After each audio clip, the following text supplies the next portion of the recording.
डोळ्यात दिग्विजयच्या आठवणीने पाणी आलं होतं. दिवी तुझ्यामुळे गेलाय मनस्वी, तुला तर मी सोडणार नाही. दीक्षा तिच्या अंगावर धावून गेली आणि तिचा गळा पकडला. दीक्षा, सोड तिला. दक्ष ओरडला तशी ती रागाने त्याच्याकडे पाहायला लागली. आता पुढे. हिला सोडू? कशी सोडू? दक्ष, हिच्या पायी मी दिवीला गमावले, तू तुझ्या भावाला गमावलेस आणि तू मला हिला सोडायला सांगतोस? नाही दक्ष, आज तर मी हिचा जीव घेऊनच राहणार. दीक्षा तिच्याकडे वळली तसं दक्षने पुढे होऊन तिला हात पकडून जवळ ओढलं. सोड मला. दीक्षा दक्षवर खेकसली. मनस्वी आणि मयंक मात्र मस्त हसत होते या दोघांकडे पाहून. दीक्षा, काम डाऊन. रागाच्या भरात भलतंच पाऊल उचलू नकोस. जरा एक माझं. हे नक्की बोलणार? But how? असं काय चमत्कार होणार आहे की हे बोलणार आहेत हां? सांग ना. दीक्षा दक्षच्या डोळ्यात पाहत म्हणाली. Do you trust me? दक्षने तिला विचारलं. अजिबात नाही, दीक्षा फणकारून म्हणाली. ओके गुड, आता जाऊन बस तिकडे. दक्ष शांतपणे म्हणाला तसा तिने त्याच्यावर जळजळीत कटाक्ष टाकला आणि धुसफुसत खुर्चीवर बसली. तर तुम्ही दोघे सत्य काय ते सांगणार नाही हां? दक्ष हलकं हसत दोघांसमोर जाऊन बसला. काहीही कर. मयंक क्रूर हसला. ग्रेट. दीक्षा, कार्तिक आता हे तर काही सांगायला तयार नाहीत. मग जरा गप्पा मारूया यांच्याशी आपण. नाहीतर इकडे नुसतं बसून काय करायचंय, हो की नाही? दक्ष मस्तपैकी चेअरवर रिलॅक्स होऊन बसला आणि कार्तिक आणि दीक्षा त्याच्याकडे पाहायला लागले. अरे, असं पाहू नका दोघे, जरा टाइमपास करूया ना. बरं मला सांगा, यांच्याबद्दल काय माहिती आहे तुम्हाला? दक्षने आळीपाळीने दोघांकडे पाहिलं. बरं, मीच सांगतो. हा मयंक प्रशांत देशपांडे सॉफ्टवेअरवाला आहे. लंडनला असतो, जॉब करतो तिकडे. एक ब्रिटिश गर्लफ्रेंड आहे त्याची, मेगन नावाची. लिव्ह इनमध्ये आहेत. काय बरोबर ना? वा भाई, तूने तो गोरी मेम पटाली. दक्ष हसत म्हणाला. मयंक फक्त त्याच्याकडे पाहत होता. दीक्षा आणि कार्तिकलाही कळत नव्हतं काही. ही मनस्वी प्रशांत देशपांडे. हिच्याबद्दल ॲक्च्युली दीक्षाच चांगलं सांगू शकेल, हो ना दिशू? तर मनस्वी खूप आधीपासून तिच्या बाबांसोबत बिझनेसमध्ये इन्व्हॉल्व आहे. यांचे बाबा प्रशांत मधुकर देशपांडे माझ्या बाबांचे चांगले मित्र होते आणि कधी काळचे बिझनेस पार्टनरसुद्धा. बरोबर ना? दक्ष दोघांकडे पाहून म्हणाला. तसे ते नुसतेच गोंधळून त्याच्याकडे पाहत होते. दक्ष, काय फालतूपणा लावलायस हा? यांची ओळख परत का करतोयस तू? दीक्षाने चिडून विचारलं. चिल स्वीटहार्ट, सांगतो ना. तर मनस्वी आणि मयंकला तर आपण ओळखतो, पण अजून एक व्यक्ती आहे जिला आपण कधीच पाहिलं नाही आहे. दक्षने त्याच्या मोबाईलमध्ये एक फोटो ओपन केला आणि त्या दोघांसमोर धरला. तसे त्यांचे एक्सप्रेशन झरझर बदलले. दोघे डोळे मोठे करून त्या फोटोकडे पाहत होते. शॉक लगा लगा लगा लगा शॉक लगा. काय पंटर लो. काय वाटलं, डोकं फक्त तुम्हालाच आहे? दक्ष हसत म्हणाला. तर दिशू, कार्तिक, मीट मिस मयुरी प्रशांत देशपांडे, मयंक आणि मनस्वीची धाकटी बहीण, जी तशी तर लंडनमध्ये असते पण सध्या माझ्या ताब्यात आहे. दक्षने मोबाईल दीक्षासमोर धरला. साधारण 21-20 वर्षाची एक मुलगी होती फोटोत. चेहरेपट्टी अगदी मनस्वीसारखी. दीक्षाने आश्चर्याने दक्षकडे पाहिलं. ए दक्ष, मयंक गरजला. आवाज खाली करायचा, नाहीतर जसं तुम्ही भाईला आणि मायाला संपवलंत ना, तसंच मी एक इशारा केला ना की माझी माणसं हिला संपवतील. साधं नख ही पाहायला मिळणार नाही हा तिचं, लक्षात ठेवायचं. दक्ष चुटकी वाजवत म्हणाला. यू हरामखोर, मनस्वी ओरडली. हे असं शिवीगाळ करणं शोभत नाही मनस्वी तुला. तू जेवढा आरडाओरडा इकडे करशील ना, तेवढं टॉर्चर तिला तिकडे सहन करावं लागणार आहे. दक्ष क्रूरपणे म्हणाला. दक्ष, तिला सोड. तुला जे काही करायचं आहे ते आमच्यासोबत कर, पण तिला सोड. मयंक म्हणाला. तिची मेंटल कंडिशन, आय नो, तिची मेंटल कंडिशन ठीक नाही आहे. And blah blah blah blah doesn't matter to me. एक काम करूया, माझ्या बहिणीला तुम्ही मारलं, आता तुमच्या बहिणीला मी संपवतो. फिट्टम फाट. व्हॉट से? दक्ष हसत म्हणाला. तसे ते दोघे घाबरले. ओह, भीती वाटते. स्वतःच्या डोळ्यांनी बघायचे. दक्षने हसत एका नंबरवर व्हिडिओ कॉल केला आणि फोन दोघांसमोर धरला. मयू, दोघे एकदम ओरडले. तिची अवस्था पाहून दोघांचे हातपाय गळाले होते. तिला बेशुद्ध अवस्थेत बेडवर बांधलं होतं. बाजूला दक्षची माणसं बसली होती आणि तिच्यावर ओंगळवाणी नजर फिरवत होते. ते सगळं पाहून दोघांचा राग अनावर झाला होता. दक्ष, मयंक दात खाट ओरडला. माझ्या माणसांना जाम आवडली आहे रे ती. म्हणतात असा माल पहिल्यांदाच पाहिलाय. काय करू, सांगू वाटून घ्यायला? दक्ष हसत म्हणाला.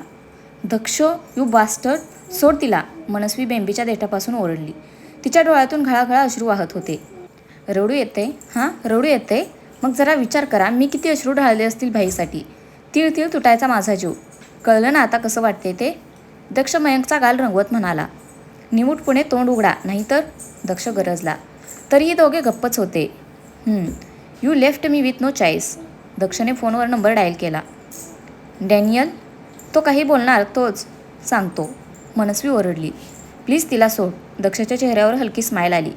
त्याने फोनमध्ये काही इन्स्ट्रक्शन दिल्या आणि परत या दोघांसमोर बसला. बोला. दक्ष धारदार आवाजात म्हणाला. तसं मनस्वीने रडत एक नजर मयंककडे पाहिलं आणि बोलायला सुरुवात केली. येस, आम्हीच हा सगळा सापळा रचला होता. आधी दिग्विजयला अडकवलं आणि मग या दीक्षाला. मनस्वी दीक्षाकडे तुच्छ कटाक्ष टाकत म्हणाली. कारण? दक्षने शांतपणे विचारलं. कारण तुम्हा कारखानीसामुळे माझ्या बाबांचा जीव गेलाय. तुमच्यामुळे आम्ही बर्बाद झालोय. आमचा बिझनेस डबघाईला आलाय. तुम्ही आमच्यावर भिकेची वेळ आणली होती. तुझ्या बाबांनी जर त्यावेळेस माझ्या बाबांना कोऑपरेट केलं असतं तर आज ही वेळ आली नसती. मनस्वीच्या डोळ्यातून अश्रू ओघळले. सुरुवातीपासून सगळं सांगायचं, दक्ष म्हणाला. त्याने रामला इशारा केला तसा त्याने रेकॉर्ड ऑन केला. सांगते. वसंत काका आणि माझे बाबा शाळेपासूनचे मित्र होते. वसंत काका खूप वेळा घरी यायचे. चांगला घरोबा होता दोन्ही घरांमध्ये. पुढे जाऊन दोघांनी एकत्र बिझनेस सुरू केला. पुढे फॅमिली वाढली आणि सोबत बिझनेसही चांगला चालायला लागला. दिग्विजय, तू आणि दिव्या खूप लहान होतात जेव्हा काका काकी तुम्हाला घरी घेऊन यायचे.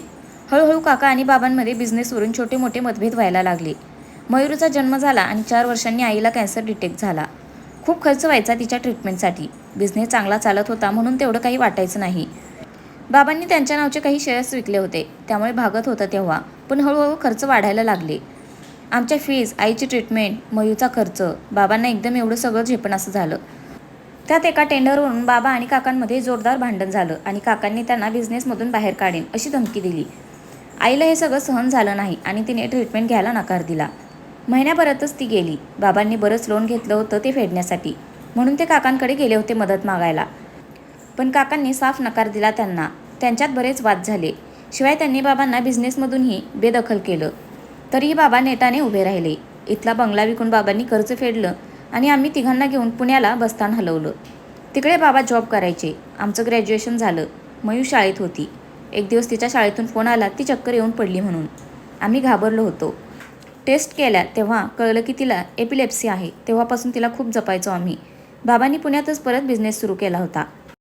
हळूहळू मी आणि भाईही त्यांना मदत करायला लागलो. बिझनेस वाढायला लागला. पण आमचे सगळ्यात मोठे कॉम्पिटिटर तुम्ही होतात. तुमच्यामुळे बऱ्याचदा आम्हाला टेंडर्स मिळायचे नाहीत. अशातच दिग्विजय बिझनेसमध्ये उतरला. तो मुळातच अतिशय शार्प होता. त्याने डीके ग्रुप ऑफ इंडस्ट्रीज कुठल्या कुठे नेऊन ठेवली. त्याच्या बुद्धिमत्तेच्या जोरावर त्याने चांगलाच बिझनेस फैलावला होता. पण त्याची झळ हळूहळू आम्हाला बसायला लागली. कितीतरी वेळेस आमच्या वाट्याला निराशा यायची. आम्ही खूप प्रयत्न करायचो. लिगल, इल्लिगल, पण शेवटी बाजी मात्र दिग्विजयच मारायचा. एकामागे एक टेंडर्स हातातून गेले आणि लॉस व्हायला लागला. बाबांना या सगळ्याचा खूप मोठा त्रास व्हायला लागला होता. आम्ही खूप प्रयत्न करायचो त्यांना समजवायचा. पण त्या दिवशी एक शेवटचा घाव बसला आणि मनस्वीने हुंदका आवरला. काय झालं होतं? त्या दिवशी प्रोजेक्ट संदर्भात मीटिंग होती. बाबा एक टेस्ट प्रेझेंटेशनसाठी गेलेले. यावेळेस आम्हाला खात्री होती की हे प्रोजेक्ट आम्हालाच मिळणार. पदरचे बरेच पैसे घातले होते बाबांनी त्या प्रोजेक्टसाठी. खूप अपेक्षा होत्या त्यांना, पण सगळ्याचाच उतळा झाला. जेव्हा परत एकदा दिग्विजय वसंत कारखानीस वरचढ ठरला. हाही प्रोजेक्ट आमच्या हातून गेला होता.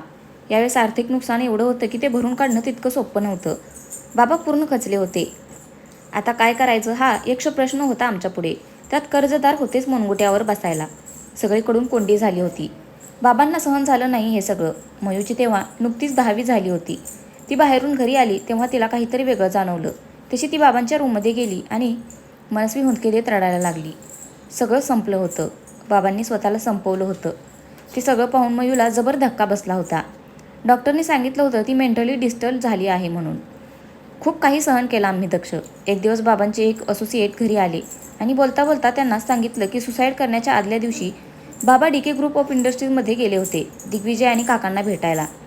आणि तिकडून आल्यावर खूपच डिस्टर्ब होते. बास तेव्हाच ठरवलं तुम्हा कारखानीसांना एवढं सहजात सोडायचं नाही आणि त्या दिग्विजयला तर डायरेक्ट संपवायचंच. आणि झालंही तसंच. मूर्ख होता तो. पाठवला ढगात. मनस्वीच्या डोळ्यात राग उतरला आणि ती क्रूर हसायला लागली. दीक्षाने रागाने मुठी आवळल्या होत्या तर दक्ष आणि कार्तिकही हादरले होते.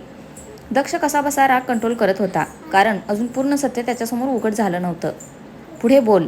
दक्षाचा रागीट आवाज आला आणि मनस्वी तिरकस हसली. तर फ्रेंड्स, आजचा भाग कसा वाटला नक्की कमेंट करून सांगा. धन्यवाद.